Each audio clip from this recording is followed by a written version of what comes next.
Yeah, and some of the very best memories I have, and I was up in Scotland usually at this point, is riding my bike at 10:30 at night in the Hebrides or in, the far northwest of Scotland, totally alone, and the sun still being in the sky and the stillest, calmest of evenings, and just the most spectacular scenery, all lit up golden, and cuckoos, and I mean, it was perfection, and I would have already had my dinner and got back on my bike to do that.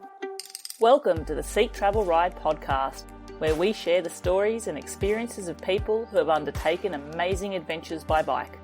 Whether it's crossing state borders, mountain ranges, countries or continents, we want to share that spirit of adventuring on two wheels with our listeners.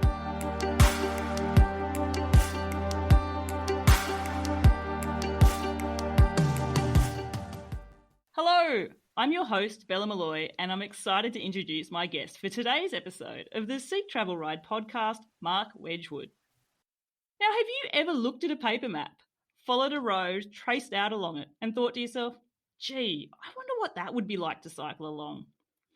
Well, imagine then doing that for every single map which spans the entirety of Britain. In 2022, Mark did exactly that, setting himself the challenge of cycling every one of the 204 Ordnance Survey maps of Britain. This challenge would involve pedalling over 7,000 miles, that's 11,200 kilometres plus, and would take him over 6 months to complete. I'm really looking forward to speaking with Mark and learning more about this amazing adventure. Mark, welcome to the show. Hello, thank you. I am so excited to be speaking with you today, Mark. I remember when I first came across your story and it really set a little bit of intrigue in me. As a podcast interviewer, I often get to ask people questions about route planning and mapping and how did they decipher where they were going to go. And I feel this is really at the crux of your adventure. But my very first question, which I like to say to all my guests and ask, is, do you remember the very first bike you ever rode? Yes, I do. I suspect it was a tricycle, actually.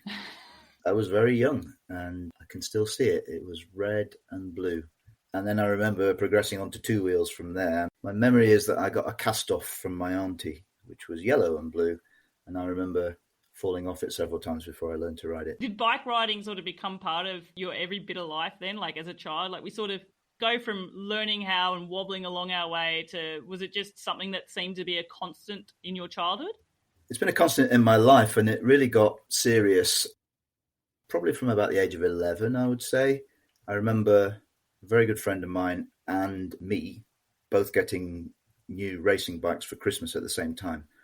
And that was just the beginning of the rest of our lives. We still cycle together. Oh, I was just going to ask, do you still cycle together?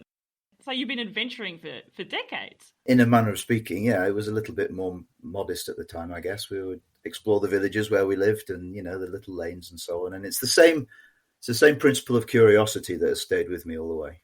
Curiosity, I imagine, was at the crux of when you first set yourself this challenge, cycling out all of these maps. But I wonder, Mark, the outdoors itself, has that been something that's been a constant in your life as well? Cycling aside, have you always been an outdoors person? I think so, yeah. I was brought up to enjoy walking up mountains and going for walks as a family. That was always part of our lives in a modest way. And then, as I got older, I kept doing it and got to like it more and more. And then 20 years ago, I actually moved into the mountains. I live in a national park in the north of England. And so I have it on my doorstep, and it has become a very important part of my life, I think, and I would miss it very badly.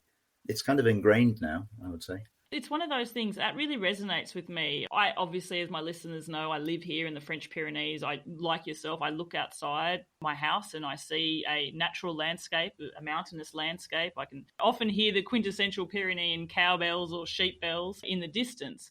And that outdoors has become a constant in me. And I find when I'm away from that natural environment, if I'm in a city environment for a while, whilst there's the buzz of the hustle and the bustle of a city and the city lights and restaurants and food and those sort of social activities, I certainly appreciate the solace that comes with being out in nature. I feel often with my guests, it's a common element and a common bond that a lot of my listeners and my guests have as well, because obviously cycling is something that takes you out into nature. And often if you're having a large adventure, it's that nature calling you as well. Very much so. That was a constant of my year last year. And inevitably, my trip took me through towns and cities even, and I was able to enjoy those, but I was always glad to leave them behind again. I think you could say the same about the job I did and the life I lead. I enjoy the buzz, as you describe it, and then I enjoy leaving again and getting back to the place I really belong. This adventure then, I think it took you just over 6 months to complete from start to finish. But I imagine an adventure this big isn't just from start to finish. It takes place, the thought bubble that starts out and the planning that's involved to actually get you to starting that as well. And it all centres around what we call OS maps. And for those that maybe not be versed in map terminology, that's Ordnance Survey maps. Could you just give a quick overview of what is an Ordnance Survey map? Sure. Well, the Ordnance Survey are the national mapping body in the UK, and they have been since about 1801, I think. And they produce, in my humble opinion, the world's greatest maps. And certainly I've grown up with their maps just as much as I've grown up with cycling and everything else. So they're a constant in my life. We always had a few on our bookshelf at home, and I think most people in this country would at least recognise them and probably own a few. And they're wonderful things that I personally have always found them much more fascinating than books, because they bring the world to life on paper somehow. They're beautiful, but they're also full of all kinds of information, incredibly detailed. And these days you can get them at different scales, but the ones I've always been most familiar with are the ones around which I plan my trip, which is 1 to 50,000, which is, in the old days, it was an inch to a mile. It's around about the same thing. Each map is 40 kilometres by 40 kilometres square. Because that was actually going to be one of my questions coming into it. As an Australian, so we don't call these maps OS maps, and I guess in Australia, we would call them probably topographic maps. I know exactly what you're talking about, and if you're going out into national parks or hiking trails or anything, you would buy the topo map, as we would call it in Australia. We seem to shorten everything, and it would show you things like the roads, the fire trails, every single creek, every single landmass, and it would show you the altitude, and you have the topo sort of circles there as well. And I imagine that's exactly what these OS maps were for you. So the scale is 40 by 40, and then there are 204 which would cover Britain. Britain, specifically Britain, not the UK, because this series of maps does not include Northern Ireland.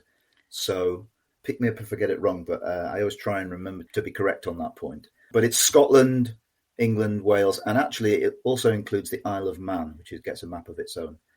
So, and that's the 1 to 50,000 series, so 204 of them. And size-wise, they fold out, and you've got 40 kilometres up and 40 kilometres across, just to give you a sense of how long it takes to cross a map. So then, this idea of yours and your adventure was to cycle, and it is cycling across each of those maps, isn't it, if I'm correct? I was looking at your blog, and it was sort of describing that each way that you would cross those maps off in your mind that you've cycled in is that you're crossing the map from, is it correct, from west to east? From west to east.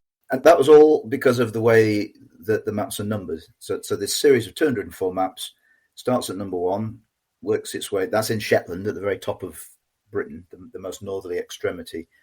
And you kind of make your way through the collection of islands that is Shetland, and then you do the same with Orkney. And then you're on the mainland. So by the time you get to map 8, you begin this process of going west to east over and over again. And by the time you've done that 26 times, you've reached map 204. Wow. And then that would start you at where Land's End down there in Cornwall? Just to the right of Land's End. Land's End is in map 203. So that's a little counterintuitive, isn't it? But it's true. And so then, as you said, most people growing up in Britain would probably find that they may have an OS map on their bookshelf or in their household, or certainly someone they know would certainly have one. Yeah. You've obviously had accrued a number of them in your household. Mm-hmm. How did you strike upon the idea that, like, was it a question in your mind? I wonder how many there are. Did you have something that sparked out the full amount of OS maps? Was this a collection? Did you collect them like playing cards? Where did this come from? I mean, I've always probably thought one day I'll own every map. And that was just, I thought that'd be a really cool thing. But I don't allow myself to just go and buy them for no reason. You acquire them because you've gone somewhere. And more often than not in my life, that's been because I've cycled somewhere. So I had this round about half of the series by the time I started thinking about making this big journey. Now that was a coincidence really, but it was an ever-present part of what I owned. And then the actual idea itself, it's a strange thing. I picked up a piece of marketing literature from the Ordinance survey in a bookshop a good 20 years ago. It's huge. It folds out to be the size of a double bed, and it has an outline of Britain on it. And overlaid on that outline of Britain are these 204 squares. And they're numbered. And I mean, I must have looked at this when I first got it 20 years ago, then folded it up, put it in a cupboard. And it was towards the sort of the back end of the pandemic when I decided that it was time I did something exciting and big and significant. And I had an opportunity to do that because during the pandemic, I was made redundant. So my very understanding wife said, don't go and get another full-time job. So I didn't. And then it was a question of, well, so what's it going to be? What am I going to do? And I realized quite quickly the way things were with the world. We're still talking about back end of 2021 here. International travel was still quite difficult, and the situation in different countries was very different. So although in my head over my life I've had these exotic plans to do world trips, it just wasn't going to happen there and then. So I sort of reduced my sights to my own country. And then I thought, well, if it's Britain, I'm going to have to look at some Ordnance Survey maps, aren't I? That was just an obvious thing to me.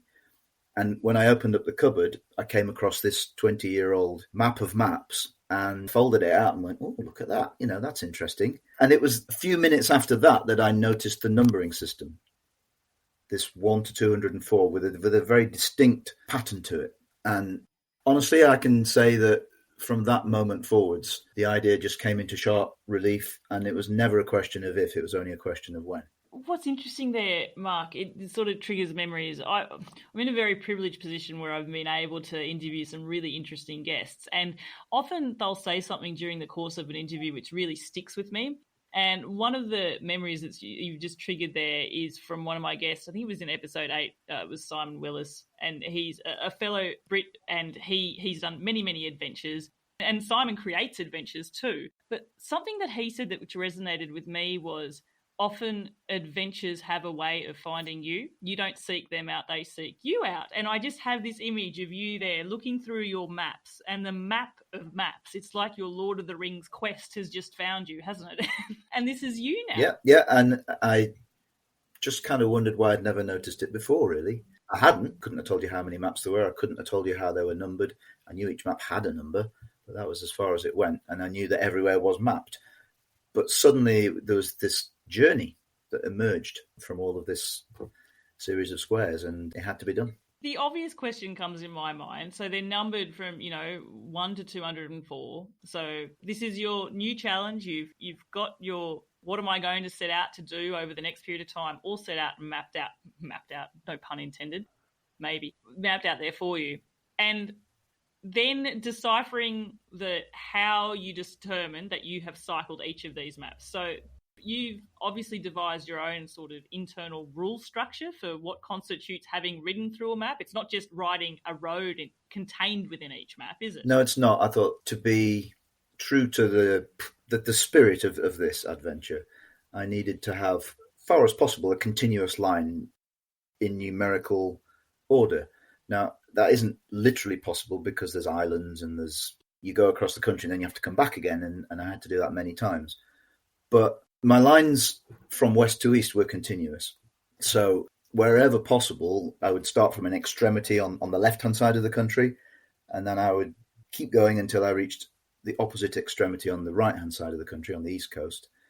And I was constrained within that band of maps, which is this artificial line that doesn't really exist on the ground, and it's very easy to get that wrong, actually, especially in mountainous areas where the roads aren't straight at all. That was an extra challenge that was thrown my way because, you needed that bird's eye view of what you were doing so that you stayed on course. Stay with us. We'll be right back. Hi everyone, it's me, Bella from the show. I just wanted to let you know about something exciting. I have recently just created a new Facebook group named Seek Travel Ride, where if you are a fan of the show, you can join and we can actually bring this community more to life. It's a place where you can learn more about our guests, see more photos, chat about episodes in more detail, and maybe even pose some questions as well. It's also a place where you can share your own bicycle adventure journeys, whether you've got a photo or a blog or some videos that you want to share. Come online, say hi, join the Facebook group, and let's enjoy this community that we have built. We have a global audience here. People are listening from all around the world, and I think we can only thrive and get an even greater sense of wanderlust by sharing our experiences with each other and connecting. So get onto Facebook. I've provided a link in the show notes and you can join that community as well. Thank you. Now back to the show. Yeah, it reminds me, I think, I don't know if you've heard of an adventurer, Jenny Graham, before. I've met her. Oh, fantastic. Well, you discussed this. I think she's done a challenge. The name of the person who she did this with defeats me. I think it was called the Straight Line. And it was a challenge which involved walking a direct straight line across, I'm really not retelling this adventure very well. And I'm really sorry, listeners, you're going to have to go to Google for the exacts on this. But I'm just picturing exactly what you said there, because their straight line, they discovered, well, the straight line goes straight up and you have to, you're like a mountain goat to walk up these trails. But on a bike, that obviously poses different challenges and different problems as well, no doubt. And finding that logical path from west to east maybe isn't as straightforward as we would think. It's not. It depends where you are as well. Scotland was seriously complicated in that regard, and as a result it also was much slower. And then as I got further down to the more populated parts of Britain, where there are fewer islands to include and more roads, I was able to do much straighter lines from west to east and get back again more quickly. And so actually, my pace picked up, but it needed to, because I wouldn't have finished otherwise. Would my takeaway be correct then, Mark, in listening to you say that Scotland was harder? Would that equate to then being Scotland is much more wild as well? As a broad statement, yes. One of the surprising and delightful things about this adventure that I did was that I discovered places that I didn't know as well as I thought I did, or even at all. And it was nice to discover that actually you can go pretty much anywhere in this heavily populated island and still be on your own and still be in nature. That was something I didn't know when I set off, and I was curious to find out. Not least because that's how I like to cycle. I much prefer to be on quiet roads on my own. I don't like traffic. And I thought that might be a really difficult thing to achieve. But actually, one of the delightful conclusions is that at least 95% of the time, I had it to myself.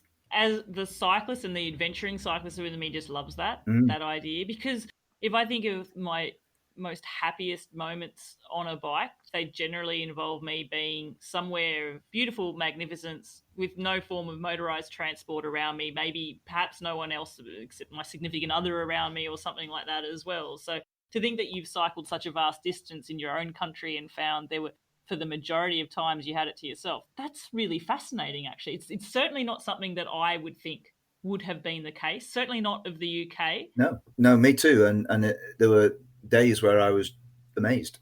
I have to say, some of it's down to good route planning, I think, in places. But even if you're going across a really built-up area, like, say, the West Midlands of England, which is a Birmingham and its overspill, it's a huge conurbation. It is possible, if you're careful about it, to have a really nice day's ride and not really run into any of the things that you would expect. So that was one of the delightful discoveries that I made. Tracking back a little bit there, you talked about discovering places you'd never heard of or didn't realise existed to a degree. Mm-hmm. I imagine, conversely, poring over these maps, because you would have to have used the maps to plan your ride, obviously, in this type of detail. You said at the start, for example, that you find maps more fascinating than books in a way, because they have their own stories within them. Did you find, as you were planning your route, that you had these stories in your mind of what you would discover, and there were certain locations or places that you specifically were looking forward to? Yeah, I think I always have a picture in my mind when I look at a map of what a place might be like. It's not always right, but it's always enough to make me want to go there. And there are parts of the country I knew very well. There were other parts of the country I knew a little bit. And then there were some parts of the country where I'd never been. I'm quite well travelled, and I was brought up to travel, but still, it's inevitable that you have blind spots, and I knew that by doing this particular adventure in the way that it worked out, I would have been to every part of the country I was born in, and I like that idea. I haven't been to every place in every part of the country, but I've been to every part of the country now. Hadn't before. And so it was full of surprises, really. And it was also, there was a nice nostalgic twist to it as well, because I was going back to places where I hadn't been since I was a child. And I had some memory of them, but it was, it was like going back down memory lane. It was great. Was it that funny trip down memory lane? I know I've certainly experienced it myself, where as a child, there's this picture of a memory that you've had in some adventure or whatever's happened in a certain place. And then you go back to that place, and the place which was so vast and so grand in your small childhood times, did you realize that it wasn't as vast as, or were there places conversely which seemed to time had not touched, that it had stayed eternally the same? More the latter, I would say. I mean, there were some differences, definitely. I'm thinking of places in Scotland where I remember going as a child, and we used to camp all the time. And, I remember classic moments in our family history where my dad would insist we were going to drive to see the sun setting over the Scottish Islands or something like that. Well, in those days, that was a tortuous trip on a tiny little road. And it's not now, it's the same route, but it's a big, fast road. So some things have changed. Time moves on and things progress. But then other places I went, which were, equally strong memories for me, seemed just the same, or no more modern, no more developed perhaps than the first time around, which was nice. That was reassuring, I thought. It would be. And again, I think of experiences that I've had. I recently went back to Australia and visited my family, who I hadn't seen since coming to this side of the world. And my parents still live in the family home that I grew up in. And each time I go back, it blows my mind just how much things are changing there. I grew up in a place that was a suburban area, no traffic lights, big suburban house blocks, big gardens. And then all of a sudden there's multiple traffic lights. Yeah. There's multiple new roads. There's multiple shopping centres. And it's amazing how much that development has overtaken. Yeah. Whereas there's a lovely reassurance when things do stay the same. I don't know if that says something about me, but no, I'm the same. I think, I've been to Australia a few times. You get a lot of people all living in a few large places, haven't you? And then you've got a lot of empty space in between. And actually, very much so. I think the UK is more like that than I'd realised. I'd always assumed that it was a small island in which there were just large numbers of people spread in most of what was there. And what I now think is that even on the scale that our country is, most people are all together. Most people occupy the same small spaces, whether that's a busy road or a city or a housing estate, or, and that can be a bit overwhelming. And I don't find that always to be a place I want to be. But that's most people's everyday life. If you want to escape from that, it's actually probably easier than you think to do so here in the UK. And you don't have to go to the wilds of Scotland to do it. You can do it in England. You can do it in Wales. And you can be surprisingly alone and surprisingly far from anything or anyone. So the quieter places, for the most part, I think, are still very quiet and maybe a little off the radar for a lot of people, if that makes sense. And then there's other places that everybody knows about. Everybody knows about the Lake District, and it's this beautiful mountainous area. But if you go there on the wrong day, you'll be stuck in a traffic jam. So it's partly getting to know places for what they really are, and it's partly making choices, I think, about, do I want to be there with everyone else, or do I want to be doing it my way? So then, did that come into the planning for this? Because I guess there's an element, Mark, where you've set yourself, you're writing each map from 1 to 204, and you're doing it in the logical order. From a planning point of view then, did you try to roughly work out in your mind what... I'm just trying to think how to phrase this. I'm sort of thinking, if I'm planning an adventure this big, I have a rough idea of daily distances perhaps, or what's going to take me. And if I'm scheduling it out in the context of this is my life for the next 6 months, I have a rough idea that if I'm starting in May, say by the time it gets to July, I'm going to be down in this part of the country. Did that come into play when you're scheduling and where you would start, so that you would try and avoid those busier areas at peak times, or was that out of your control and it would be what it would be? It was mostly out of my control insofar as I was a slave to the numbering system of the maps anyway. But also in the UK, you get about 6 months of good cycling weather. When you can go in a decent distance and expect the weather to be friendly. In fact, it can be magnificent. And then you get another 6 months of the year where you'll get a few good days here and there, but, don't plan on too many. And so I knew that I had a trip that was finger in the air about 7,000 miles. And again, that's coincidence. It just happened to be what it was. And I knew that was just about doable in a 6-month period in an enjoyable way, which was very important to me. And in a way that allowed me to maintain my marriage and see my children and so on occasionally. And I thought, well, it just fits. It's challenging. It's not going to be easy. But I should be more or less getting to the end at more or less the end of that period of time. And the rest of it, I just kind of left to fate, really. And I just started and see where I got to. And turned out my calculations were not too far off. So, yeah, I'll add to that, though, that I have a lot to thank the OS for, because I think it would have been a very different experience doing it the opposite way around. I think if you're going to cycle like I did, you don't want to be arriving in the north of Scotland towards the end of the viable time.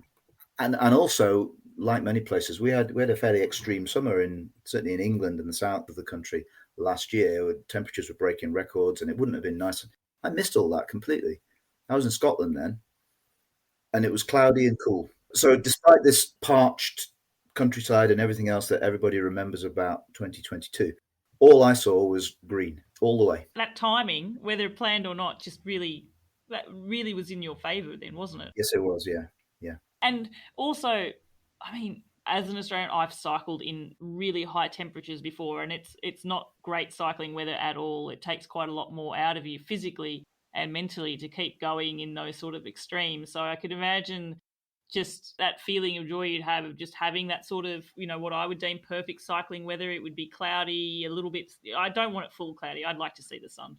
But beautiful temperature where, you're not feeling like you're burning 3 layers of skin just to get from point A to point B, and constantly reapplying the sunscreen as well.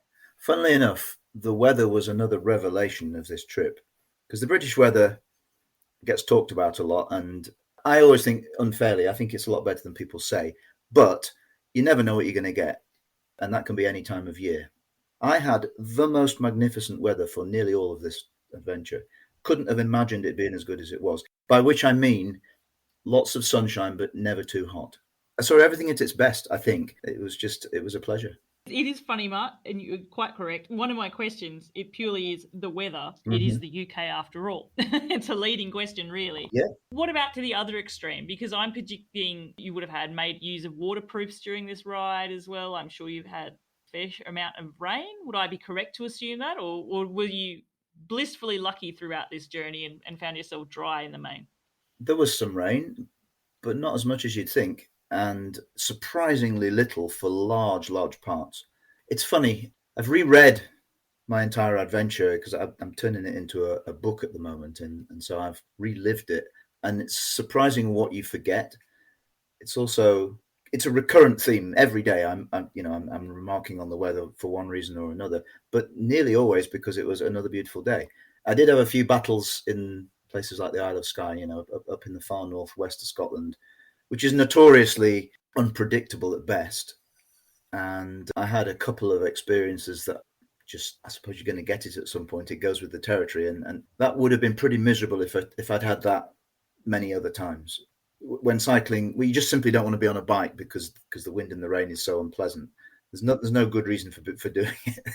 So wherever possible, I would try to be aware of forecasts and plan my day around what they told me. And if that meant delaying my start until 11 or 12 o'clock and then riding into the evening, I would do that. And once or twice I had the most magnificent day of cycling by just being late and being willing to keep going until, the very, very last rays of the sun. But the beauty is in this country in the summertime, that can be 9:30, 10 o'clock at night. Yeah, I was just actually going to comment on that because, and notwithstanding, I think your journey took you from May through to the end of November. Did it even Yeah, touch on December? no, November. So May to the end of November, and by the time you've got October, November, the days are well and truly shortening up there. But you've got some magnificent long daylight hours as well.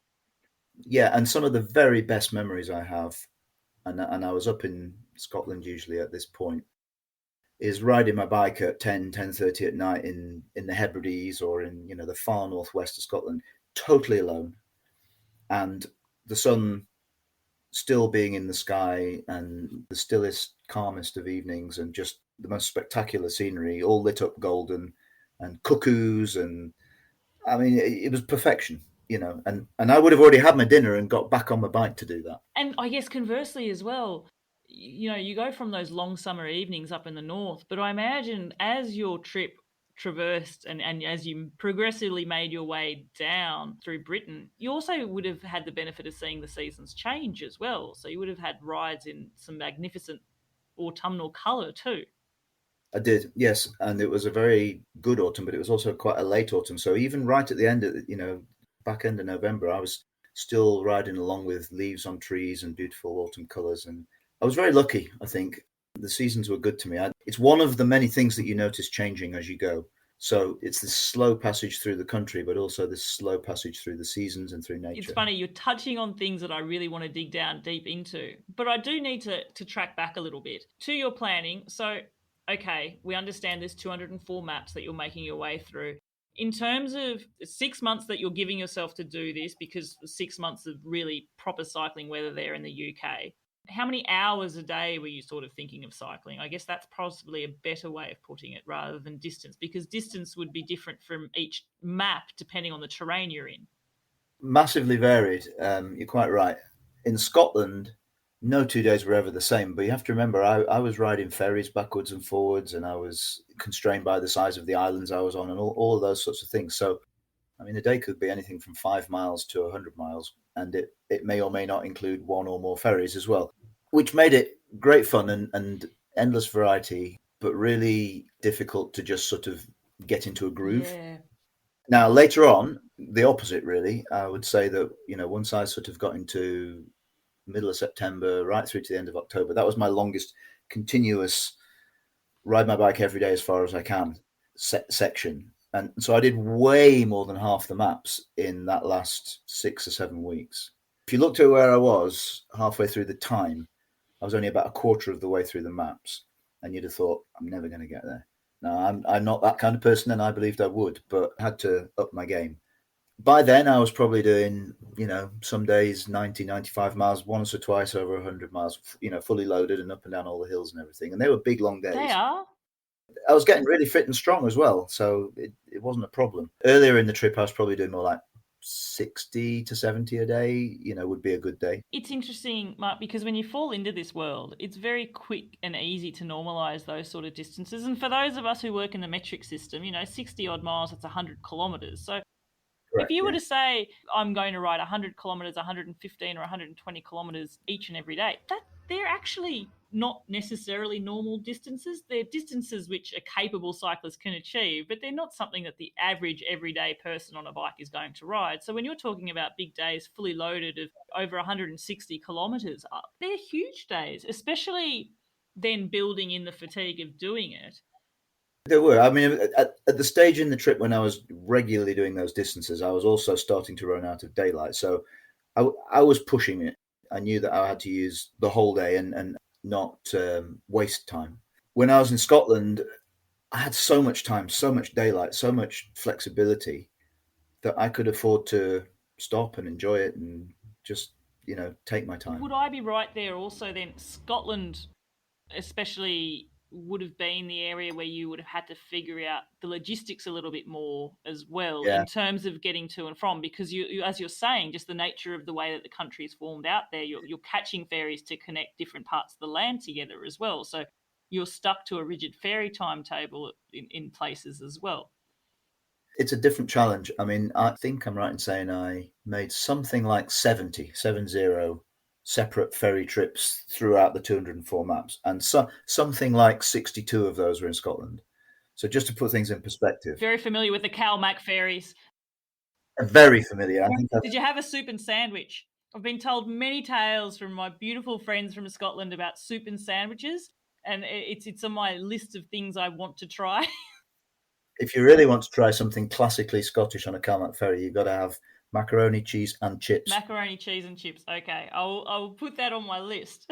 But they were a lifesaver sometimes because that was your chance to eat up there in the middle of nowhere. And the ferries often they ran at strange times. So you might be arriving somewhere very early in the morning, you might be arriving somewhere very late at night. And they're tiny communities mostly. So you couldn't be sure that you would get a meal. So you ate on the ferry.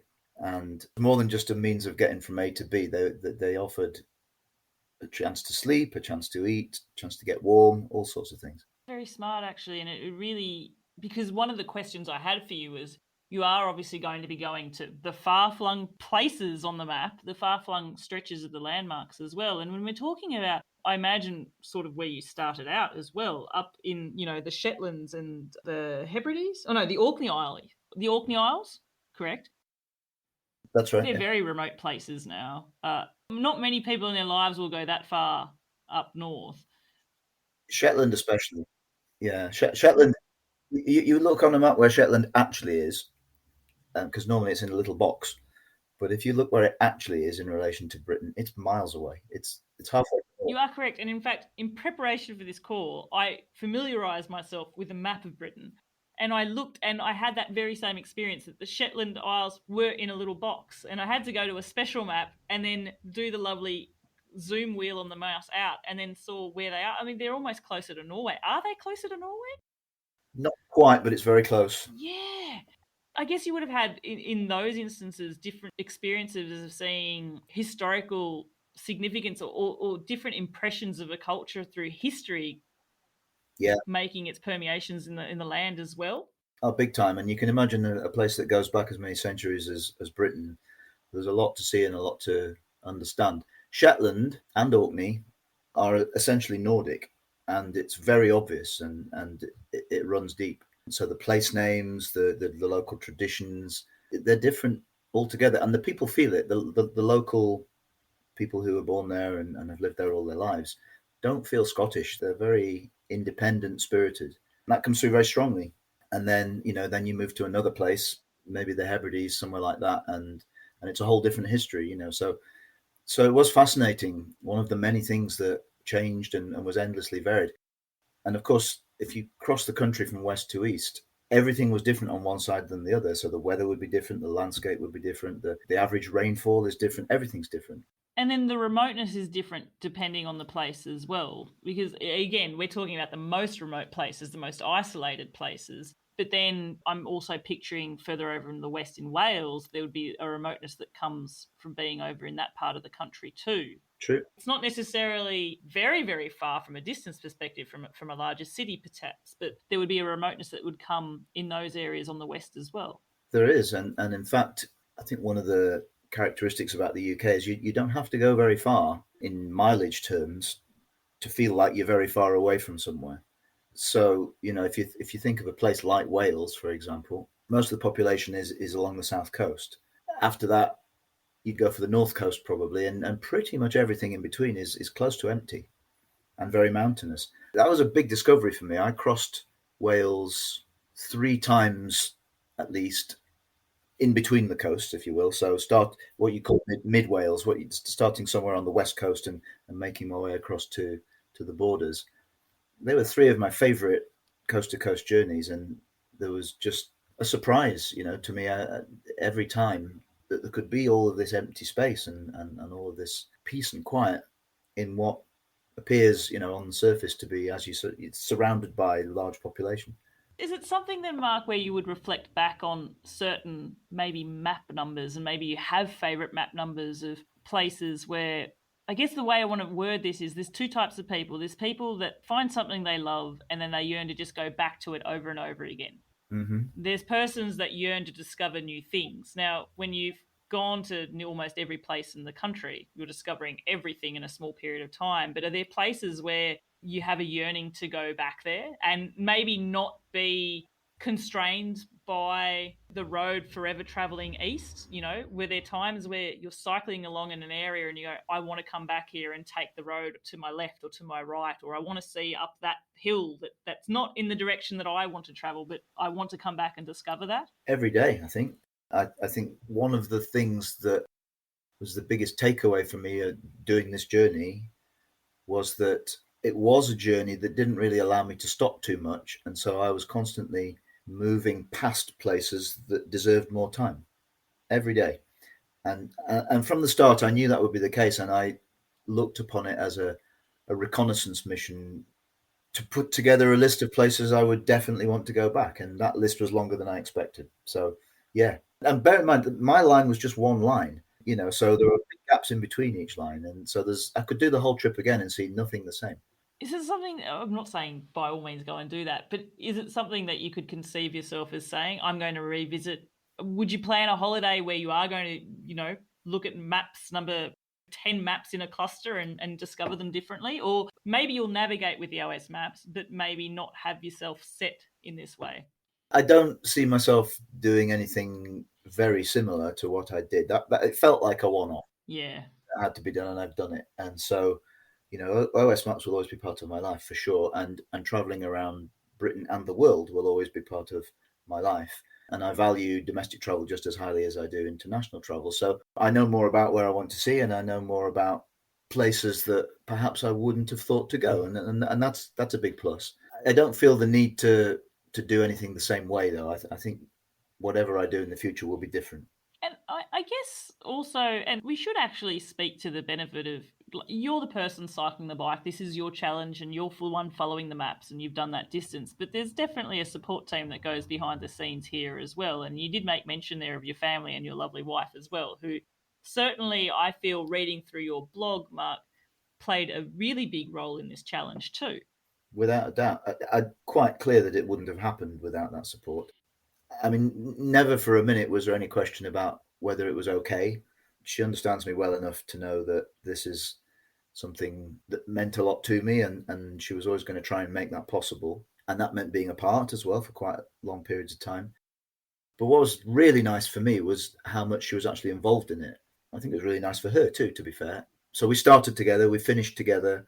She made the decision to come and join me for various sections. And she liked cycling, but she didn't feel confident to cycle at the speed required or for the distances required without a little bit of planning. Now, a couple of years ago, we got her a little conversion kit. So it's still her bike, but she gets a little bit of battery assistance while she's riding.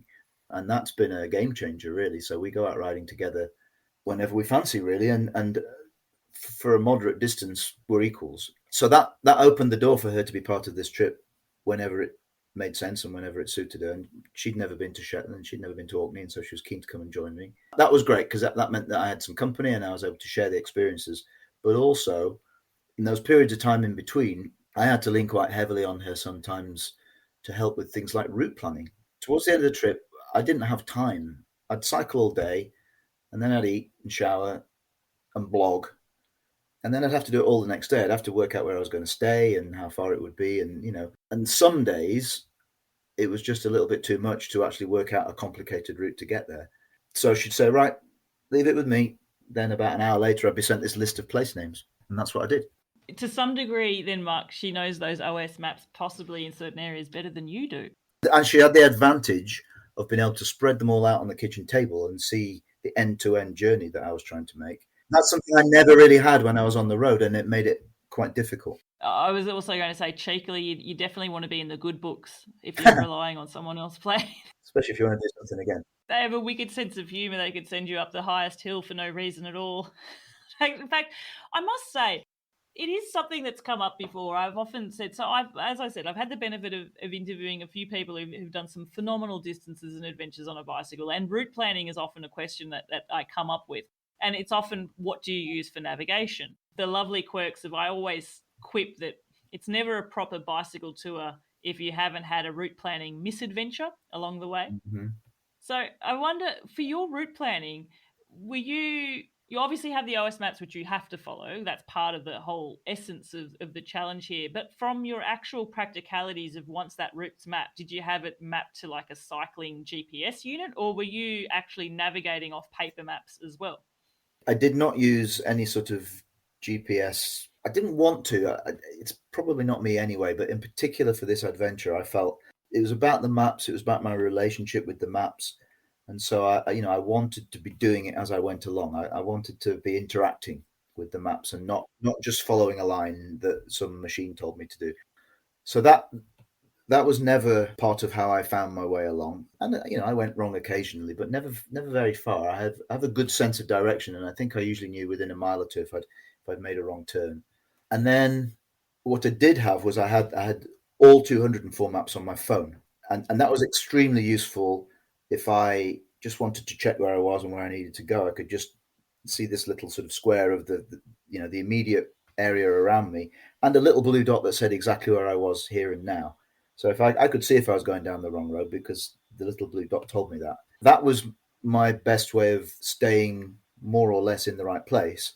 But it didn't give me that sort of big bird's eye view nor does it contain the boundaries of the individual maps, the 204 maps that I was following. So I did need this extra pair of eyes to just keep me faithful to my challenge. Were there days where you just couldn't see the end, if that makes sense? Were there days where at all you just thought, you know what, sod this, I don't want this challenge anymore? One of my rules, perhaps my most important rule, was this has to be enjoyable. And if I always said, and I meant it, if it ever stops being enjoyable, that's it. I'm stopping. I'm going home. And it happened once, and it was really late on. So my original hope, loose plan, if you like, was that I would fit this into 6 months, which would come to an end when the clocks changed, which is usually the last Saturday night in October in the UK. So something like the 29th of October, and I was always optimistic that would be achievable. But despite my best efforts, I didn't quite manage it. So I then found myself on the road on the 30th of October and the 31st of October, and the weather was still glorious. And I actually made it into Cornwall just on the 31st of October and started riding. And I mean, I'd seen the forecast, I knew what was coming, but that was the day it all changed. And so I got to about 4 o'clock in the afternoon that day. The sunshine disappeared, started raining. It got dark, way earlier than I'd been used to. And I was on small roads. Trees made it even darker. Cars, I mean, it was rush hour, so the roads were busy, bright lights everywhere. And it was just horrible. It was, I did not want to be there. And then within about half an hour of that, I ended up with a technical issue as well. So all the signs were there. And the very next morning I got on a train and went home because I just thought, this is no fun. Now, I did that having looked at the weather forecast. Storm Claudio was coming into the southwest of England, and I think they had record rainfall for about the next 3 or 4 days. So I definitely did the right thing. It would have been no fun at all. And then it all changed and summer came back for a week. So, so I started again. I wonder, Mark, something you said at the outset was you were blessed in the main with just perfect conditions. You had beautiful weather, long daylight hours where you needed it to. You didn't have the extreme heat waves that a lot of the country had wherever you were riding. But do you ever wonder what if? As in, had you had what happened there right at the end, and when daylight savings was changed right near the end of your trip, where it stopped being fun, so you went home. Do you ever wonder what would have occurred if you had 3 weeks of that at the start? It could have happened. I mean, Scottish weather could very easily have happened. I don't know. It might have felt different because it was the start rather than the end, but I'm pretty resilient, and I think I proved that on the occasions when I did have really bad extreme weather in Scotland, twice in particular on the Isle of Skye, I battled through it, and I came out the other side, and I'm almost glad I had those experiences. Every day would have been very wearing, and I don't know how many days in a row I would have considered to be too many because it didn't happen. But yeah, I mean, the weather can make all the difference in the world. It can make something wonderful, or it can spoil it completely. Imagine going to a place like Scotland and then never seeing a mountain. That would have been no fun. So, of course, it makes a difference, and you go prepared for anything, and within reason, make the best of what you get. And I mean, certainly I didn't get perfect weather everywhere I went, but I have this memory that the weather was pretty much my friend the whole way. and it just got better and better and better. When I look back at my trip, as I have, actually the weather I had for the first 6 weeks or so in Scotland was pretty average. It wasn't great. It was cool. People were complaining that there was no summer. And I know, luck is a thing which is real, but, you can't control that, can you? But I did always seem to be in the place where it had either just finished raining or it rained the next day. And I was there when it wasn't. So who knows? You did mention, and I do actually want to go back to that. You mentioned Isle of Skye there twice separately, and that the Isle of Skye you had some What happened there that was so challenging? Well, it was on both occasions. It was a day of very mixed weather. I was battling against extremely strong winds, which I actually think is much worse in many respects than wet weather. The wind was a pervasive feature of most of the first few weeks of my journey, but if it was behind me, I didn't mind. But on these occasions, it was against me, and there were times where I almost got blown off my bike. It was very strong, and that's fine because I just paced myself and kept going and took breaks, and there was loads of daylight, so I would get there in the end. But when that is joined with rain, it becomes very unpleasant, and that could only be 10 minutes, but it would be enough. It'd be enough because you'd be just blinded. You couldn't ride. You literally, you got scary. You could only see the tarmac under your feet, and in that kind of landscape, there's almost no shelter either. You can't do much about it. You're going to get wet. I had to stop because I couldn't ride, but then it was just a question of waiting until it went away. I've been to the Isle of Skye, and the amusing thing to me is I feel like I had that sort of weather when I was there. I had 4 seasons in a day. I think the sunlight lasted for about 3 minutes. We had sideways rain, we had gale force winds, there was sleet, there was snow. There's a beauty about that too. Once you're past the other side of it, you can sort of reflect back and look at the ruggedness and the wildness of the landscape and appreciate that is why it is how it is. It's absolutely part of it. It's part of the experience. But as a cyclist, I think you've just got to manage that somehow. And mostly I think I did. And that's why the weather didn't really spoil it for me at all. But just there are times where you just thought, I've just caught the shower at the wrong time here. I mean, I talk about that first time on the Isle of Skye where it was pretty extreme. But an hour before, maybe 2 hours before, I was sitting in a pub looking at weather out through the window, which was twice as bad for 10 minutes. And just by sheer good fortune, I missed that. So it could have been worse. Tugging into some bangers and mash or fish and chips or something, hopefully, at the pub. A pint of beer. A pint of beer, of course. I was going to say maybe a full English breakfast, depending on the time of day as well. It was weird because I pulled up at the pub. The weather was nice. Incredible views of the amazing mountains on Skye. I went inside, ordered my pint, and then looked out the window and I just thought, oh my God, it's biblical. Went outside when it had all stopped thinking, there you go, perfect timing. Looked up at the mountains and they'd gone. It was just black, jet black. It'd make for a great photo. Not when you're in the middle of it though. Well, and then you're just thinking, okay, so how long have I got before it happens again? And you pedal like fury. I nearly got away with it. I was probably 30 minutes short of missing it altogether, but I didn't. Do you think reflecting back then, and I often think it is with the way that human memory works is, and you're not retelling the story as if it's type 2 fun, as in it didn't sound like it was enjoyable at the time and you did get through it. But do you ever think to some degree they're the memories that stick in your mind the most as well because you did have to go through something? They're very clear memories for me, yeah. It happened to me twice, same island, and yeah, I can't imagine I'll ever forget either of them. But they're not the only things that stick in my mind. I think they're as bad as it got, and most of the rest of it was wonderful. Yeah. And as you said there, very early on, 10:30 in the evening, a beautiful evening light and a beautiful landscape. They stick in my mind just clearly, and I had more of those. So, I'm not complaining. You mentioned there how you were joined by your wife a few times during your ride, but I imagine the majority of this cycle was done solo?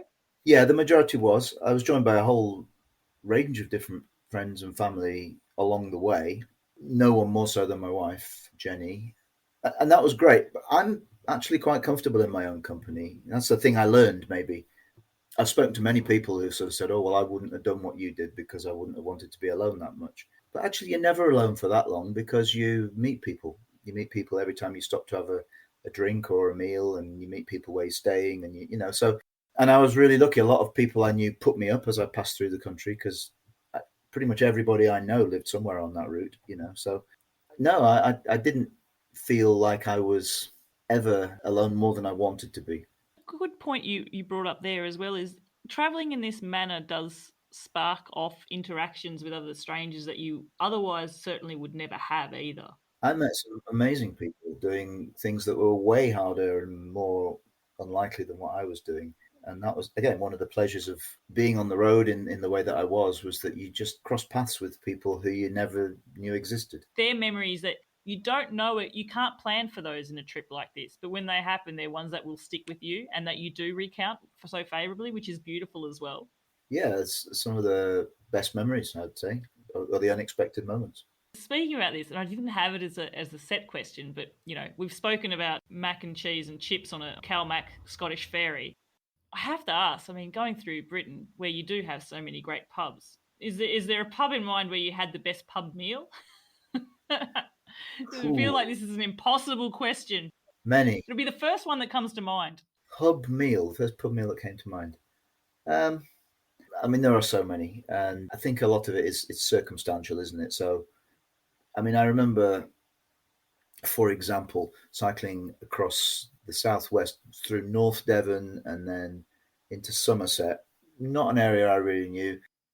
Empty roads all day, sunshine, gorgeous scenery, and then I ended up in this tiny little town, beautiful old quaint English town. And I just found that I'd booked into the big pub in the market square, and these people that ran the place were just the loveliest people, and they welcomed me. Their daughter did the cooking, and it was sensational. So everything about it was right. It was just a perfect day.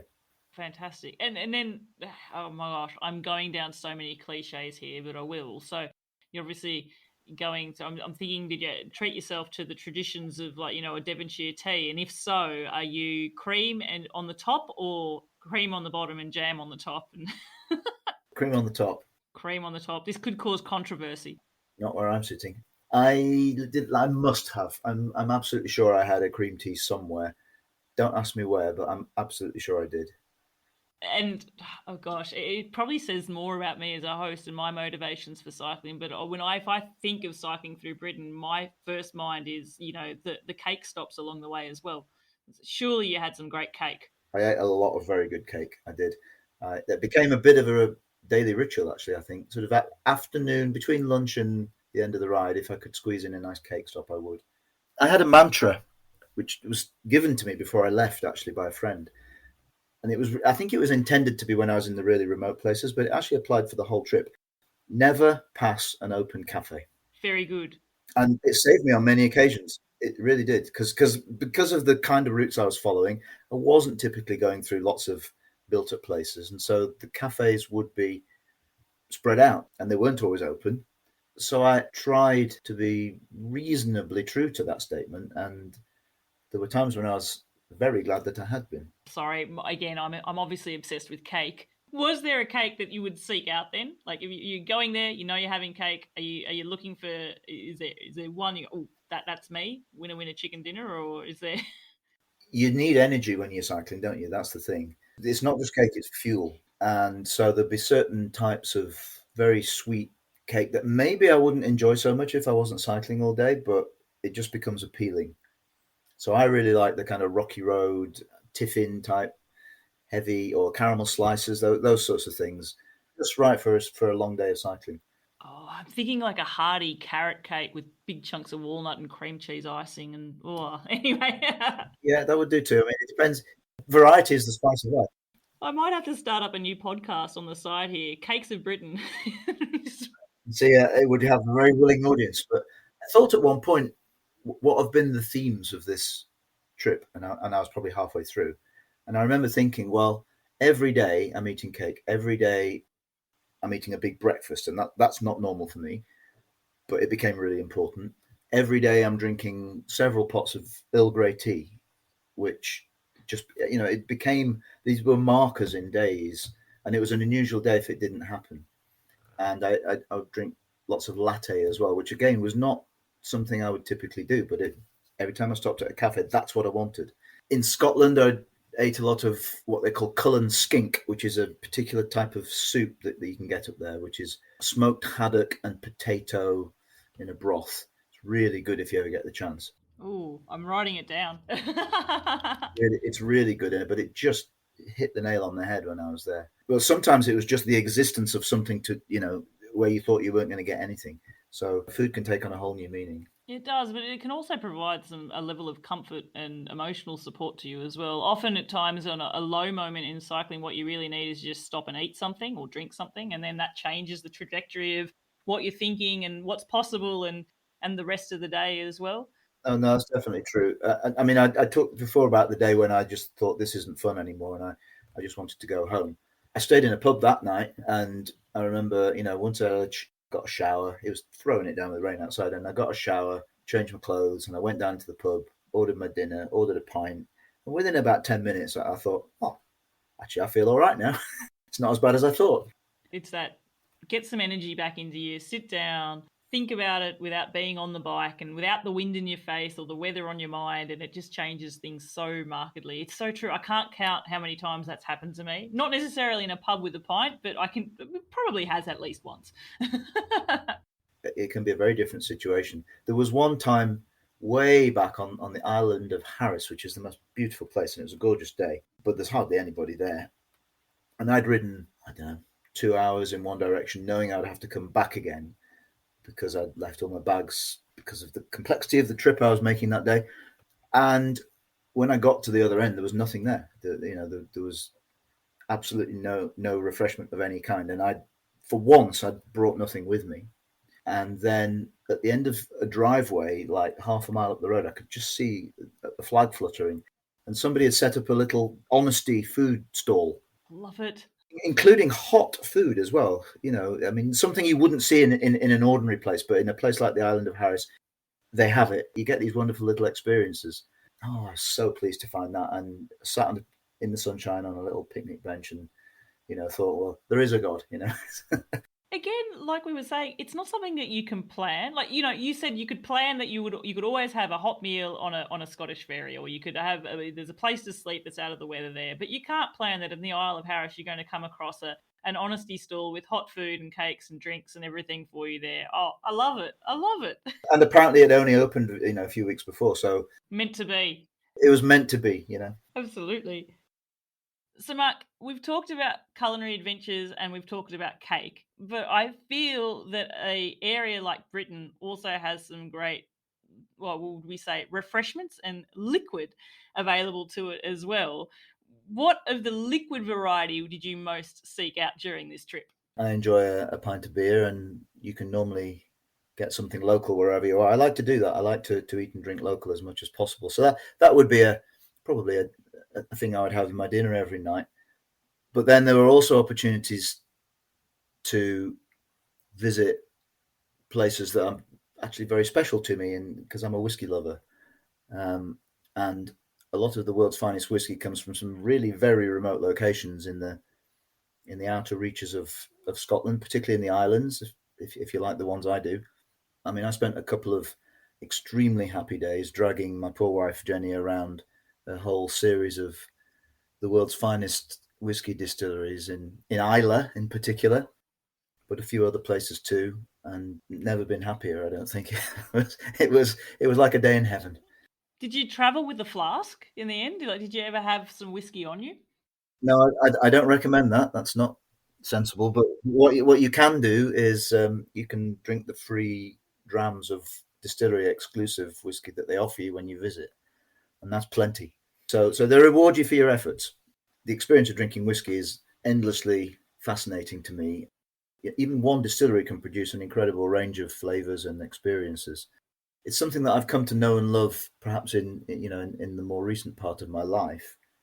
And it's something that's always been very social to me as well. I like to drink whiskey when I'm with my friends, very rarely on my own. But to actually be there where it comes from, to actually connect, if you like, with the very soul of what you enjoy wherever you are is special somehow. It is a pilgrimage of sorts, and one I wouldn't have wanted to have missed as I was passing through some of these places that you would not normally go to, And did you know these places existed before you got to them as well? Like, were they sort of, if you're a whiskey connoisseur, did you go, oh, when I'm in this part of map number, I don't know, 27, I'm going to go to this distillery? Like, was it that, or were they coincidental? There was a distillery there. You knew this region. I'm stopping in. A little bit of both. I mean, there was a couple of times where I knew that if I'm going there, I'm going to make some time and I'm going to call in and have some Ardbeg, some Lafroig, some Bruichladdich, whatever it might be, my favourite ones. And then there were other times where I just went, oh, there's a distillery there. That's interesting. Now it might be because it had a tea room, but it might not. So, because they're opening up new ones in different places and I don't know them all. Actually, Mark, another quick thing there, and a total different tangent from whiskey, obviously, but part of the route here, was your route mainly on asphalt or paved or tarmac surfaces, or would that be impossible to do in this type of challenge? And were you actually off-road for any of this as well? I tried to stick to quiet country lanes, but it wasn't usually, surface roads. And where necessary, I would deviate onto cycle routes, cycle tracks, which vary in quality and in type. You never quite know what you're going to get. So there was a bit of off-roading here and there. It never got too rough. And I went on a touring bike, so I had reasonably wide tyres, but my intention was, I don't think I'd have got there otherwise. It was too many miles. I had to ride on a reasonable surface. But no, I mean, when I look back, there was some significant stretches of Sustrans cycle route that got me, for example, from Glasgow to Edinburgh, or from the Thames Path I mentioned, and quite a few other stretches. All the way along the coast of North Wales was a wonderful experience on a cycle path. Quite exhilarating in places, but really cool. Yeah, and it's also having a bike that is capable, where primarily your route then was the road surface, but you also know that if you come across a surface that's not fully paved, it's not something that stops you in your tracks as well. It's capable. Yeah, that's true. You know that you can do it. I love that when I'm out on my gravel bike, for example, because I love that it gives me that flexibility where, I have wider tyres. I might not be going as fast as I could if I was on my road bike. But also, if I see a road that's not paved, I don't need to stop and I can be intrigued enough to go down it as well. Did you have any major mechanicals or incidents along this trip? Nothing major. A few punctures here and there. Not many, to be honest, but a few. I think the reason the answer is no is because I was lucky and sensible and did a bit of preventative servicing as I travelled. So the people I bought the bike off, a company called Alpkit, and I rode a Sonda bike, which is their brand. They were good, and they had a shop in Edinburgh and a shop in my home village here in Derbyshire, in a place called Hathersage. And every time I passed through either of those, which was several, I just took the bike in and said, you couldn't just give me some new brake cables, could you? Or you couldn't just change my chain, or, stuff that I knew would wear out. And I think that meant that the rest of the time when I was cycling, I was generally in pretty good shape. Because on a trip so big, 11,200 plus kilometres, 7,000 miles, you're going to be needing to think about changing chains. And I went through at least 3 chains, at least 3 sets of brake cables and gear cables, and what else? At least 1 tyre. And that's just normal stuff that wears out. It's going to, it's unavoidable. And the bike was new when I started, so I knew I had as long as I was going to get up front before something needed to be done. But no, I didn't have anything terminal, I'm happy to say. Oh, fantastic. Another part of the good favour and fortune that blessed you for this journey.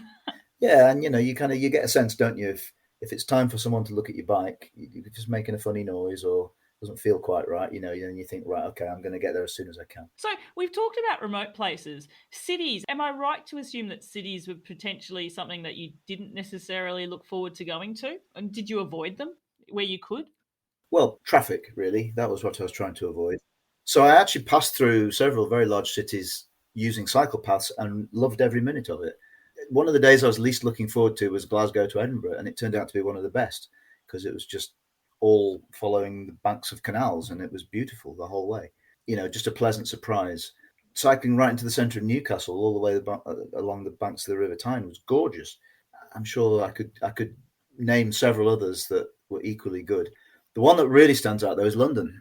Yeah. Such a big place, and I knew I had to cycle through it. I mean, it occupies 2 Ordnance Survey maps on its own.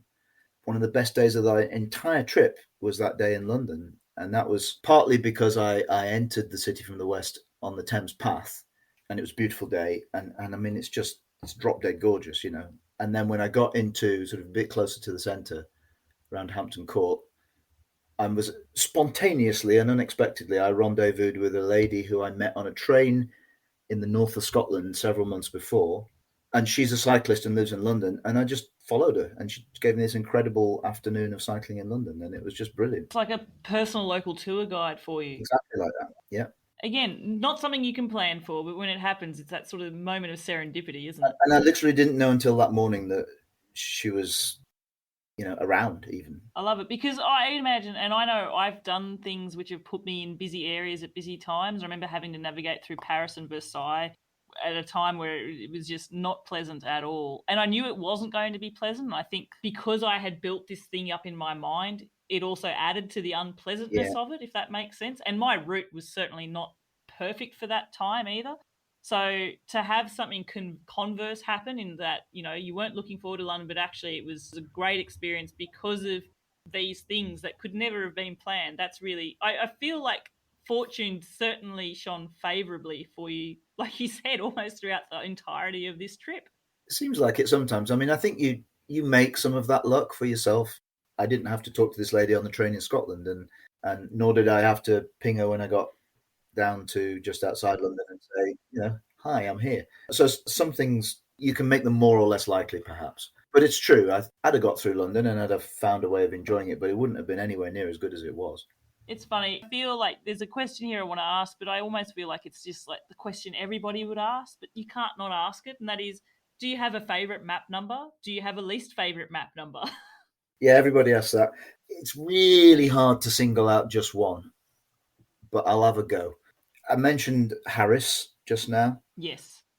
I had a brilliant time out there. I had pretty good weather, and I had those experiences of cycling at 11 o'clock at night with the cuckoos calling over, and the distant views to the mountains of Skye over the sea. And that I lived that there, and it was brilliant. And the white sand beaches and the just impossibly wonderful cycling that I experienced all on my own. And so it's very difficult to look beyond that. However, I could point to another couple of places that gave me similar experiences. I don't know if you want map numbers, but... Oh, if you've got them. Move over here for a second. So Harris would be map... Hold on a second. Map 14, I think probably, was what... 13 and 14, that's Harris. And then the Isle of Mull was just a gorgeous pleasure, and that would be like 47 and 48. And again, I mean, just perfect. Couldn't have thought of any way of making those days better. But there are plenty of other contenders, because I had a lot of very nice days. So that's the best. The worst is even more difficult to think because I don't remember anything bad, but probably the least interesting, the least scenic, somewhere around the fens of South Lincolnshire and Norfolk, that kind of area. So it'd be probably around map 131, somewhere like that. Are they? And forgive my ignorance, I'm not from the UK, so I don't know the countryside well there. But would I be right to think would they be more flatter terrain? Completely flat, drained land. Yeah. Okay. Yeah, it's like riding across Holland, but not even that good really, because of course you don't have the cycle infrastructure. So it's just a place to get across and get to the other side. There's nothing inherently wrong with it, but it was nothing to stop for. Not a memorable place that you would go, I definitely want to come back here and take my time and go up that road, or... I wouldn't go there on holiday. No, okay. Sorry, offends. That's where a lot of our food is grown, so I'm not knocking it, but it was just a map to cross. You set off for this challenge, you mapped it out, rode the maps, completed it. Do you look back on it now and go, wow, I did that? Sometimes you can set yourself a goal that when you complete it, it takes a while to sink in. Has this one sunk in for you? I've had time to think about that. Yeah, I mean, it is a huge thing. And I never doubted that I'd get through it. And as soon as I had the idea, I knew I was capable of doing it. But getting to the end and realizing that it actually happened, something on that scale, it's a nice thing to think about. I feel quite pleased with myself, I suppose, that I didn't just talk about it. I actually got out and did it. And I mean, it's bigger than anything I've done before, so I wouldn't want to play it down. The time when I think it really sort of hit home was when I visited the Ordnance Survey's headquarters, which is in Southampton. which is in map 196. So it's not far from the end. It was actually, I was into the early part of November by then. And they'd been tracking my Strava all the way. And when I got there and I had this special visit that they put on for me and met some of the people that I'd been interacting with, they'd plotted my route across Britain on an enormous piece of paper. I don't know what you'd call it, but it was this, again, the size of a double bed. And these lines just stood out. And I looked at it and I just thought, wow, that was me. I did that. And that, because it was visual, I hadn't quite finished at that point, but almost enough to have the impact.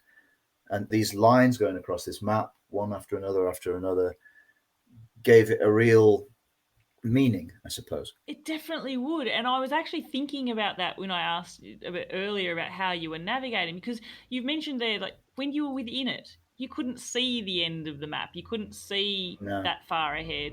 No.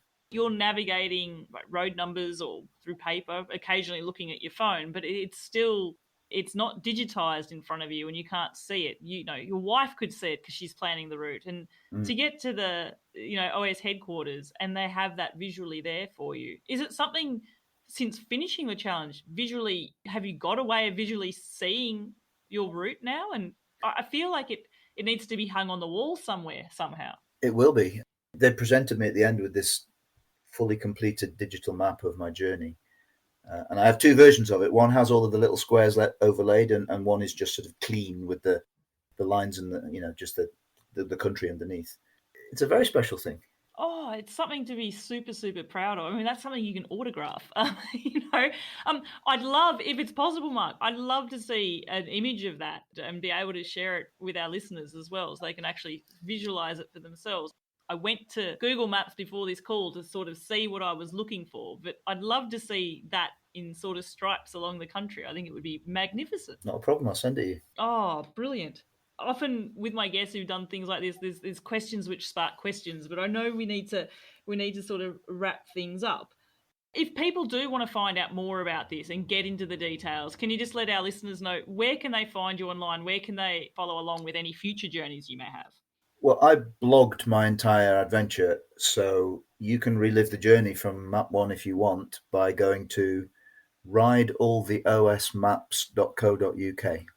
And I also I Instagrammed it, so if you go to @ridealltheosmaps, you will find a pictorial account of all the places I passed through. Fantastic. And to my listeners, I will definitely be providing links to both of those avenues to dig into Mark's story a bit more in the show notes. Mark, there's always two questions that I like to ask my guests to end the show. I think I definitely know the answer to one of them, but maybe not both. The first one is, if you were given the choice of having to ride up a perpetual climb all day or face the other alternative of riding into a perpetual headwind, which one would you choose? You tell me I don't have to do both together. That's nice, because I did have to do that sometimes, and that's a challenge. I'd do the climb, I think, because I actually got to a point where I enjoyed going up hills. Now, it obviously helps if you've developed a level of fitness where, that they're not painful. But no, I didn't mind hills at all. I'd always take a hill over traffic. Oh, most certainly. It's funny when you say that you get to a point in your fitness where they're not painful. I've always thought it never gets easier. You just go faster. I'm not sure that they've ever not been painful for me. I mean, a long steep hill, you know about it, don't you? But I think things are going well when you sort of had a long day and then you stand up on your pedals and you find there's something there. Your legs respond, and that's not something that you always get. So that was nice. That's brilliant. So that's another notch there for climbs over headwinds. And I have to say the tally is very significantly balanced towards the climbing. I haven't found many people who are enjoying headwinds at all. My final question then for you, Mark, is if you have to cycle for 4 hours and you have the choice to cycle 4 hours on your own or 4 hours in the company of other people, which one would you choose? Can I say it depends? Often people do. But you have to qualify it. You can't be a full-on fence sitter. All right. I think in the right company, I'd go for company. One thing I learned is that there's certain types of cycling that I really enjoy, and the other types of cycling that I don't really enjoy. So, for example, when I think I started my day in Oban in Scotland, I fell into the company of a couple of Germans who were much, much younger than me. And we went through some country lanes together and chatted, and it was lovely. And then we got on a main road, which was unavoidable. And it just became a sort of heads down slipstreaming exercise, which I could do. And I didn't get left behind. But at the end of it, I thought, that was no fun. That was no fun at all. That's not why I'm here. So if that's what you mean by riding in company, then no, I'm not interested. But I spent 3 wonderful days with a very good friend of mine who came to join me for a classic coast-to-coast ride across the Lake District and the Yorkshire Dales, and just wonderful, wonderful cycling. And I'd do that again at the drop of a hat. So it's circumstantial. And I enjoyed all the times that my wife was with me. It was always nice to have the right company. I think a lot of it comes down to doing it on the right terms. And, this was my trip, so I didn't want someone taking over and telling me I should do this or do that, or it's too early or too late, or, worrying about meal times. If I was in control, I was happy. And if you're on your own, you're in control. No, don't have to worry about anybody else's needs. Occasionally it was just nice to let someone else take control for a day, because it was only ever going to be that long. And you knew it was a moment in time, but overall you were really on your own for a lot of it. For a surprisingly long. Yeah. And that was fine. I feel that's a good enough answer to sort of push you off the fence, so that's good. I'll allow it. But Mark, the biggest thing that's resonated with me that's come across overwhelmingly is yes, you set this goal for yourself, but overwhelmingly it had to be on your terms, and you had to be having enjoyment and happiness actually doing the challenge. And I love that you were able to stick it out, get through all the way, and that one day you're going to have that visual map hung proudly on a wall somewhere in your house forevermore to remind you of this. I feel you have an adventurous spirit and a love for the outdoors. That means there will be future adventures coming your way as well. Mark Wedgwood, I have absolutely enjoyed interviewing you. It has been an absolute pleasure.